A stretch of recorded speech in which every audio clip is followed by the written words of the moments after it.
ప్రధాని మోడీ ఇటలీ పర్యటన నేపథ్యంలో ఖలిస్తానీలు మరోసారి దుశ్చర్యకు పాల్పడ్డారు. కొన్ని గంటల క్రితమే స్థానికంగా ఏర్పాటు చేసిన మహాత్మాగాంధీ విగ్రహంలో సగభాగాన్ని ధ్వంసం చేశారు. విగ్రహపీఠంపై వివాదాస్పద రాతలు రాశారు. ఇటీవల హత్యకు గురైన ఖలిస్తానీ వేర్పాటువాది హర్దీప్ సింగ్ నిజ్జర్కు అనుకూలంగా వివాదాస్పద నినాదాలతో కూడిన రాతలు రాశారు. అయితే విషయం తెలిసిన వెంటనే రంగంలో దిగిన స్థానిక అధికారులు విగ్రహ పీఠాన్ని శుభ్రం చేశారు. ఇటలీలో జూన్ 13-15 మధ్య జరగనున్న 50వ G7 శిఖరాగ్ర సమావేశాల్లో మోడీ పాల్గొనున్న విషయం తెలిసిందే. కాగా ఘటనపై విదేశాంగ శాఖ కార్యదర్శి మోహన్ పాత్ర స్పందించారు. ఈ ఘటనను స్థానిక అధికారుల దృష్టికి తీసుకెళ్లామని చెప్పారు. నిందితులపై తగు చర్యలు తీసుకుంటామని హామీ ఇచ్చారు.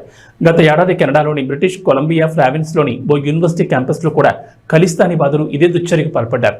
అక్కడ ఏర్పాటు చేసిన మహాత్మాగాంధీ విగ్రహంపై అభ్యంతరకర రాతలు రాశారు.